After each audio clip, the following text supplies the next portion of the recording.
Hi, welcome to Wallflowers. So today I visited a food initiative in my town of Skelmersdale and I managed to pick up some lovely greens.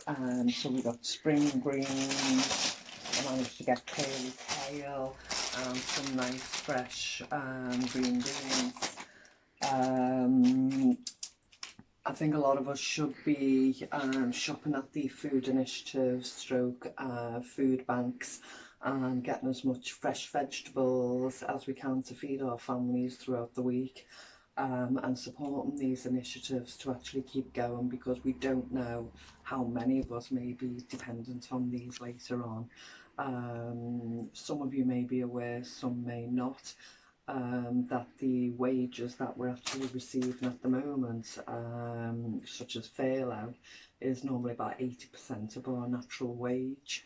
And in line with that, the government are actually going to bring in lower wages across the board. So basically everybody will be living off furlough or possibly less in the future for the same job and the same hours that we're doing. In line with that, the minimum wage will also take a cut, so the minimum wage will be a lot less than what it is now, and then that in line will affect all of our standard of living. So I think we should really make the most of these food initiatives and get what we can. So saying that, I brought these vegetables home and I thought, right, well, what am I actually going to make with them? So I decided I wanted to use the spring greens first. So I have done a potato gratin with spring greens, and some of the recipes will call for gammon, bacon, different things. So I did a slight twist on it today.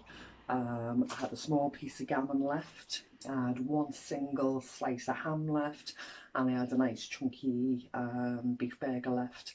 So I thought, right, I'll just use the odds and ends out the fridge.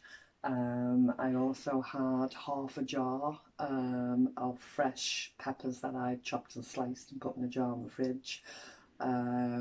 Basically, if you've got leftover peppers, and you're going to use them in, say, the next week, the best way to do it is to put it in a glass jar and leave it in the fridge, and it actually stays fresher and firmer longer. It doesn't go limp or soggy.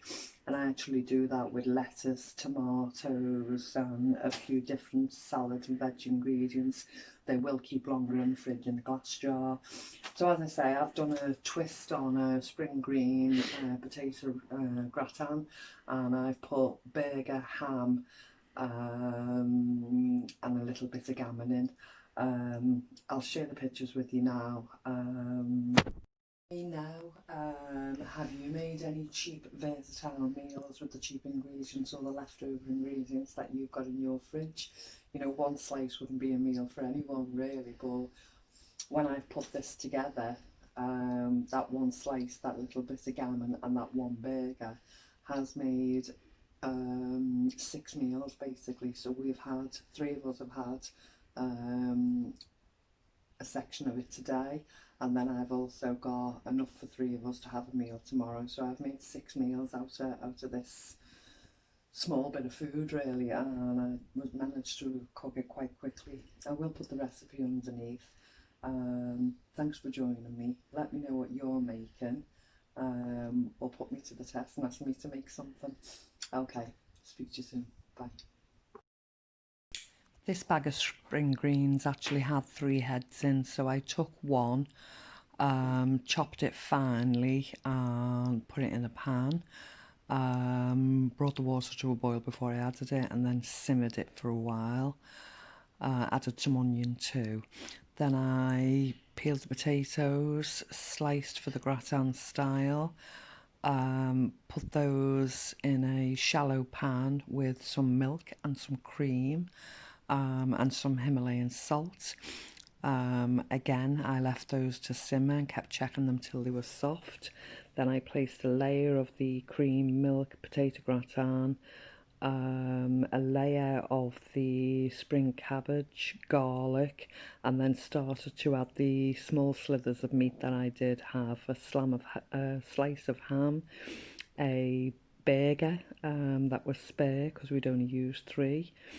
Then I actually took a small chunk of gammon that was left from last weekend, sliced that all up, covered it all over the spring greens and the gratin, added a few tomatoes, again another shake of the Himalayan salt, took some of the peppers out the fridge, shook that all over, made sure there was a nice thin covering.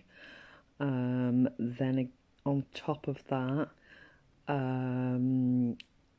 I placed more of the spring greens and then a final layer of the gratin.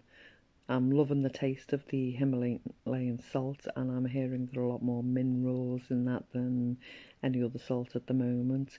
So here we have the last layer of the gratin on top. I added a little bit of milk to give it a bit more moisture, and then I cooked in the oven for about 15 minutes. Thank